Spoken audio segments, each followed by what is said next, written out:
little time to lose. Well, good morning guys, welcome to John's Patch. I'm John, as you might have gathered, you're very welcome to my first vlog. I hope you find it interesting. Basically what I'm looking to do is bring you into my patch. If you're looking for polish, presentation, probably look somewhere else. But if you want to see what life is like for somebody who's partially sighted, makes plenty of mistakes, and just gets a real joy out of growing, well, you are most welcome to join me for the ride. So I think the first thing to do, because John's Patch isn't just this little greenhouse, it's not just the chickens you can hear in the background, it's not just the wall garden, I've got a little veg patch across the road as well. Let's go on a tour and see exactly what we're dealing with, but you're very welcome. Please subscribe if it's your bag. Just outside the greenhouse we got the chooks. They come in very handy for eating anything that's a bit overgrown or out of leaves. Very good, and of course we're rewarded with nice fresh eggs, which is always good. As soon as they see movement, they think I'm coming with some overripe tomatoes or cucumbers or courgettes that have got too big, so that's why they've all flocked to see what's going on. Well, that's my old shed which the chickens then took over, but never mind. Then we got the wall garden. Now this is pretty much gone over now. In fact, one of the jobs we'll be doing together over the next week is actually collecting all the seeds. I've already made a start with the cornflower, but there'll be plenty more to take from here. I'm not too keen on the corn marigold because they tend to be a bit too strong for the more delicate, smaller flowers. So I think I'm going to give up using those next year. I'm sure there'll be a few that will self-seed, but we'll see how that goes. Yes, I've got a small dahlia bed at the bottom there on the left, which nearly all single dahlias, so it's good for the pollinators. And then here we've got some lemon cuties, they were called. Where did I get them from? My granddad, well, the thing was my grandson wanted to grow a big pumpkin to put in the local show, and my granddaughter didn't want to be left out, so she said, can I grow a sunflower? So she liked the name Lemon Cutie, so that's what these are, these fairly miniature multi-stemmed sunflowers.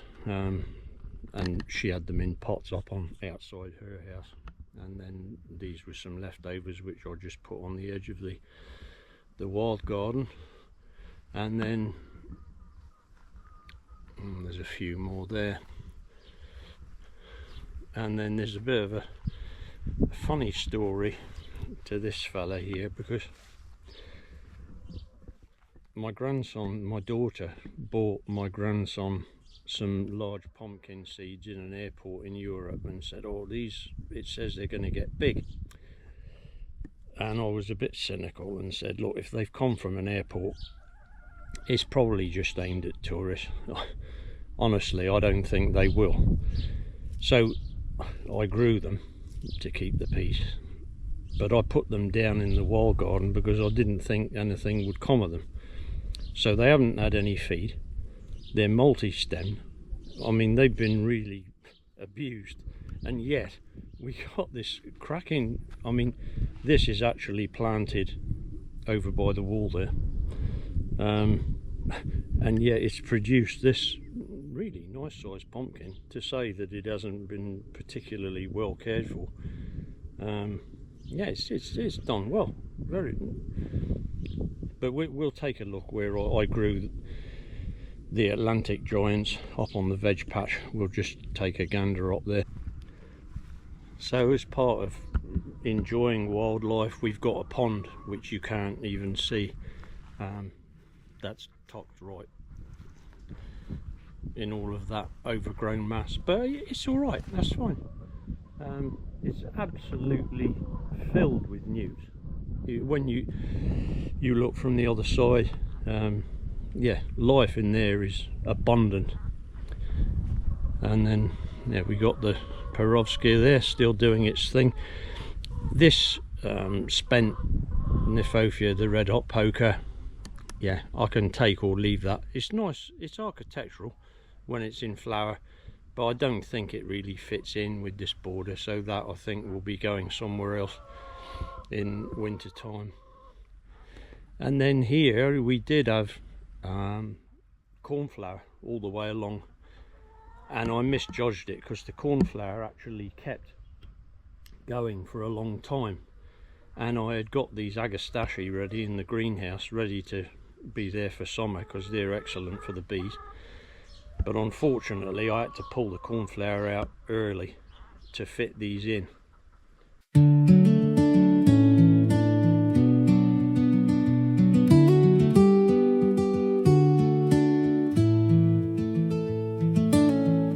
Morning finds me here, little time to lose. Still I plant my hands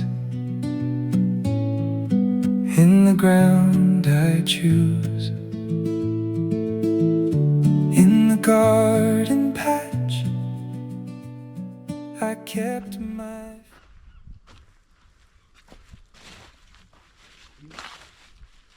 So, one thing that I should really explain just before we go any further, because you will probably notice that this vlog isn't like others. It's not polished, and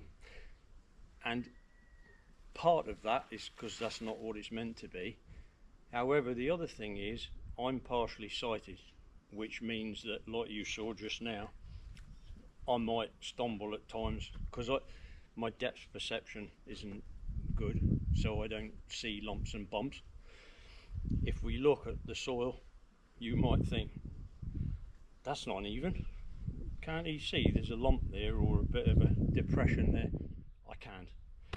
And to be honest, I don't think it really matters. The stuff, you'll see, this stuff grows anyway. So it's not perfect. The video isn't going to be perfect. It might be taking all the picture all crooked for all I know, because I can't see it on the screen. So yeah, let's go with it. We'll see what happens. So this is my veg patch up here where we have the pumpkins. Let's have a look. So we got the runner beans there. Now this year, I don't know if it was the extreme heat we had, which is a little bit unusual even for Guernsey, but they didn't set particularly well at the beginning. Now they're on it. I mean, there's more than we can eat. Further over there on the other wigwam is the cobra bean, climbing French bean. And I think, you know, the beauty of these, you get a climbing bean, you've got what, a square metre of soil taken up, and you can get a crop big enough for easily for a family out of a square metre. And when you've got a little patch like I do, you need to make every square bit, every square inch count. And that's why I think having climbing beans is a really good use of soil. Now there's a bit of a story behind these pumpkins. So I told you earlier about the ones that I thought probably wouldn't grow very big, and I put them in the top of the wall garden. Well, these are the Atlantic giants that I sowed on purpose so that my grandson Malachi could look after one and put it in the show. Well, in all honesty, the one who measures out the feed, etc., and tells him which ones we're going to keep, it's me, but that doesn't matter. He's very keen to come and look at his pumpkin, and he wants to measure it all the time. And he calls it the hare and the tortoise. Now the reason for that is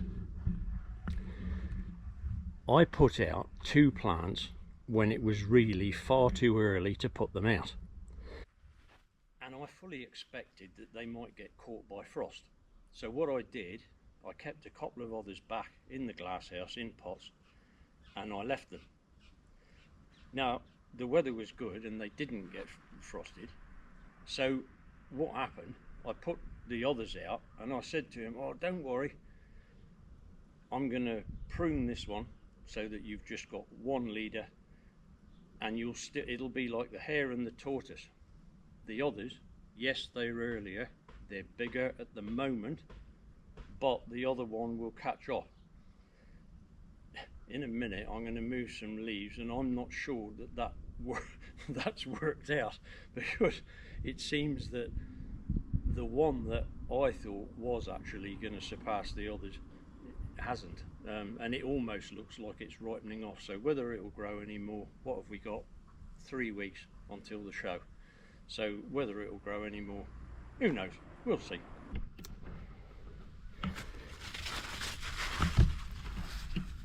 So this one here, that was the one that I thought was going to surpass the others, because it's the only one on this vine. However, on one of the original plants that came through the cold weather, let me see if I can get in here without doing any damage. This is also a bit awkward when you can't see properly, because I'm very likely to stand on a stalk.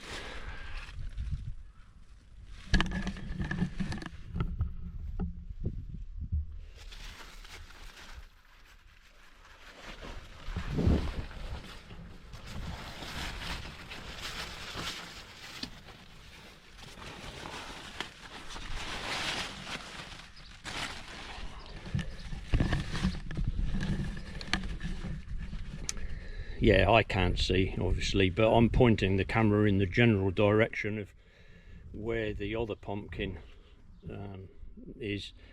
I'm not sure. I think this one might actually still weigh a few more pounds than the one that I had told him we'd concentrate on. But there we go, we'll see. We got 3 weeks to let things carry on. And I mean, this one, well, I've got a bank of buddleia along the back just to divide us from the horse field. Buddleia really just because they bring all the butterflies, and I like them. I think the flowers have got a nice pleasant honey type scent, and we've got a few varieties, white, pink, and the lovely black knight, the dark one. But yeah, the pumpkins have decided they're going to take a ramble over the buddleia. I mean, believe it or not, under there's a wood pile. Underneath here is actually a manure heap that wasn't meant to be there, but more about that later. And then they're even climbing up the old lean-to wall and over the blackberries. So yeah, they're plenty vigor. You can tell they got their feet in some good gear. As I mentioned before, space is an issue, and I did have early potatoes in here and second earlies, and it really backed things up.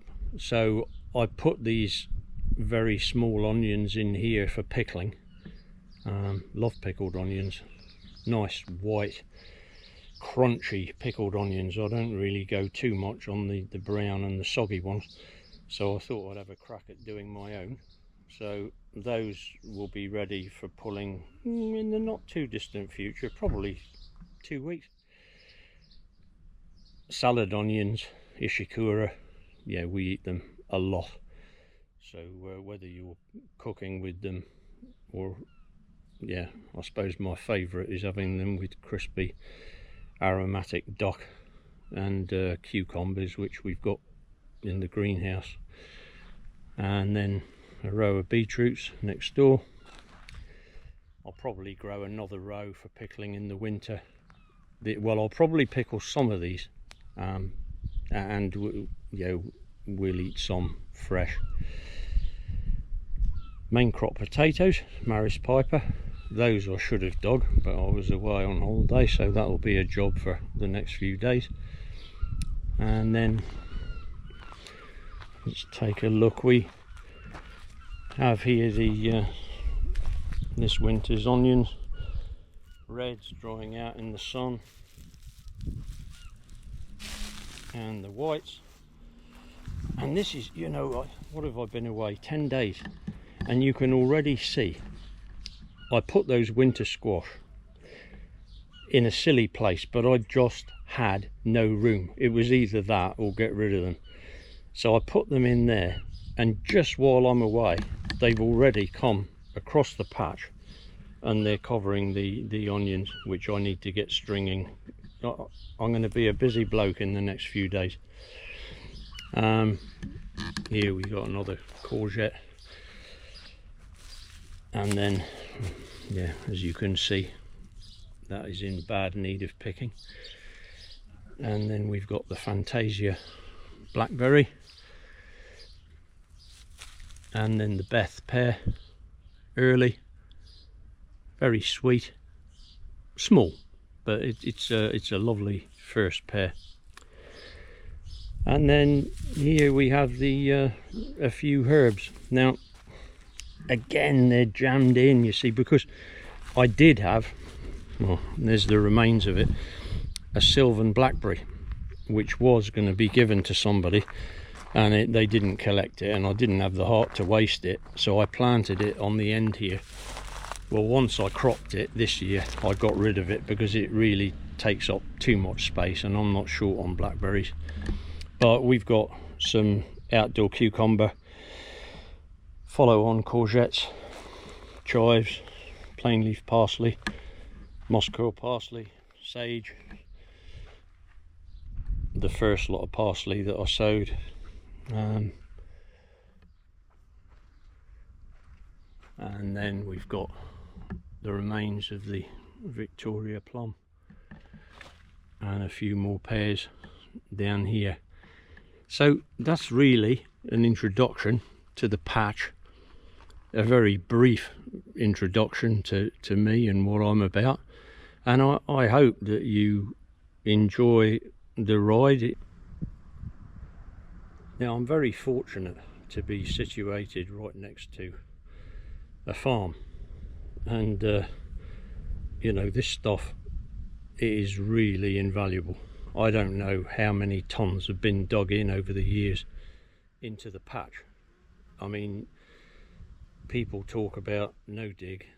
I think if I went to push, one day we'll try it, if I wanted to push a spade straight into the soil, it would probably go, I don't know, 2 foot deep, because it's basically, it's had seaweed, it's had horse manure year after year after year, and it's just, oh, it makes for the most lovely crumbly open soil. So it's yeah, it's not really surprising that I don't have to work too hard to get some very nice crops. Okay, let's see.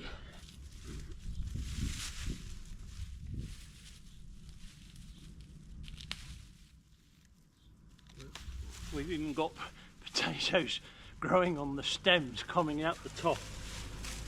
Is that a sign that they dislike the fresh manure so much they wanted to escape?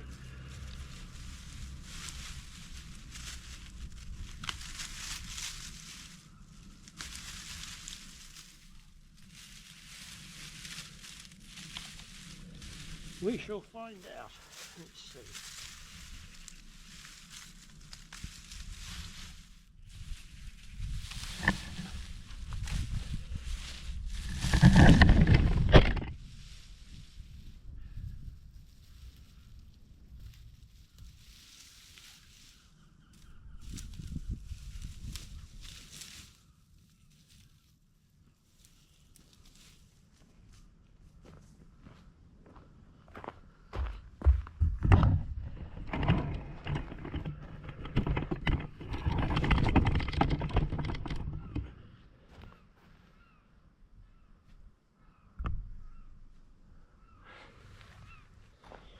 Sorry about that, guys. That's the hazards of not being able to see when you pull on a potato shoot and it's actually hooked around your camera tripod.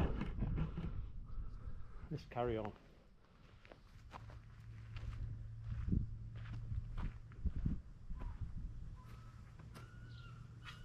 Now, I think what I'm hoping to say as we take on this journey together is that at the end of the day it doesn't really matter. So the camera fell over. Well, it didn't break. We're still here. Hopefully we've still got good potatoes under the ground, other than that green one on the top there. It's okay to be not so okay sometimes. Now let's take a look.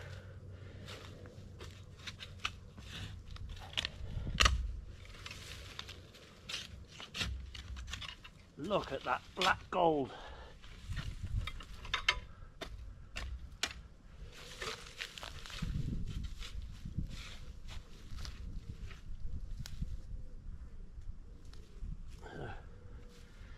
Let's fetch us a bucket or a tray so we can see.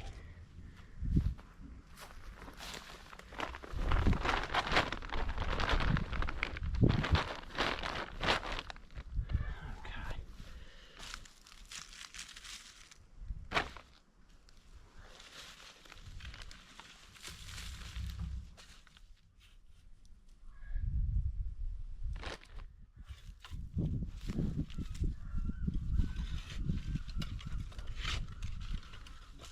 I'm going at a bit of a distance from the stem because I don't want a chance spiking more than I need to. These are lovely sized potatoes.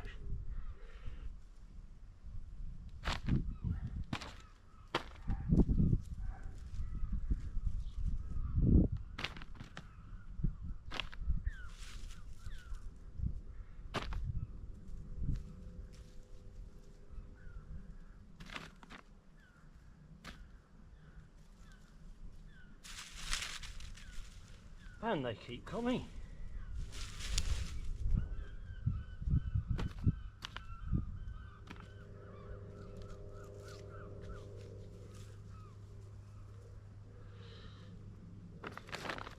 Now, let's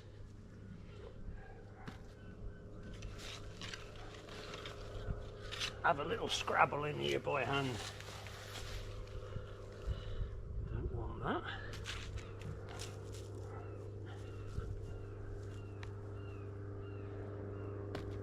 See, this is what I was talking about.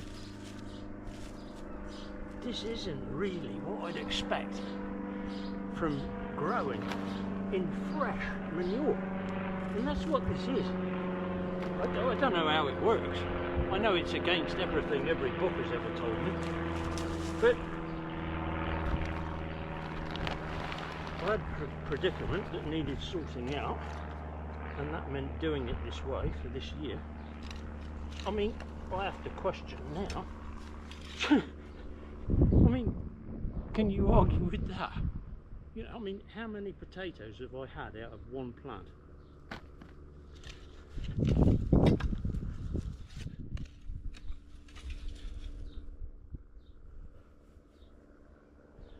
You might think, why am I going for these tiny ones? Well, the reason is, if I leave them in, they'll grow all little satellite potatoes around Christmas time, when the bed is left fallow.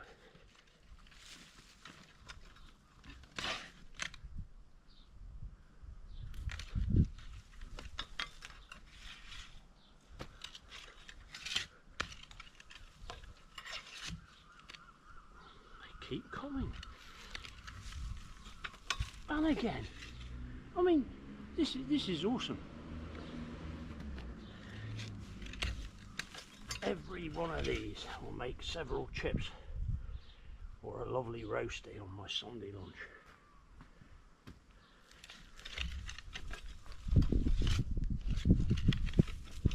God.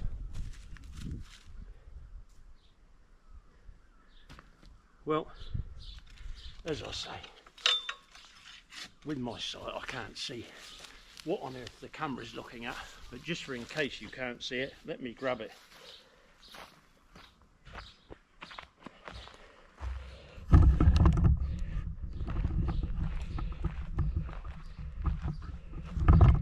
That's one plant, guys, all grown how you're not meant to grow them. Awesome, I'm not complaining. I still don't want another load of manure put on the patch this coming Christmas, but I'll tell you what, getting rid of it all on the potatoes certainly hasn't done me any harm.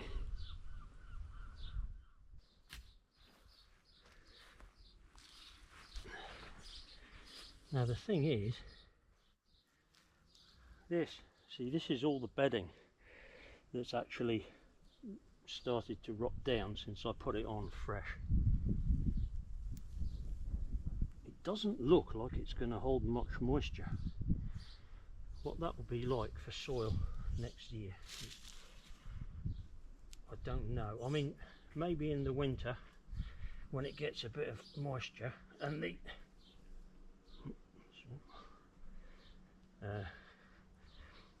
the worms start to mix it in with the proper soil, maybe that'll help it a bit. I mean, beautifully draining soil if I was to use it for winter cropping, that's for sure. That is just gonna soak away beautifully and breathe. But what I want to do this winter, because as I say I don't use it in the winter, is put some seaweed. You know, that's a good tonic, and I can put it where the beans are going to go, where the potatoes, well, to be honest, if it wasn't so bulky to bring home, I'd put it everywhere. I have done that in the past, but beans and where the pumpkins will go if Malachi intends doing one next year, yeah, definitely. And yeah, I think, you know, I think that'll be okay. That's not bad soil. Well guys, that's it. 10 seed potatoes dug, and what we got, I don't know, close on half of a wheelbarrow full. Let's take a quick look.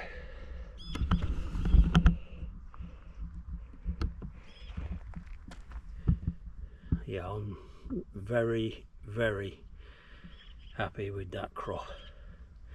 So I think next time come along and we'll take a look at how we're going to string up the onions to keep them for the winter. Yeah, all being well, sort that out tomorrow. Come along.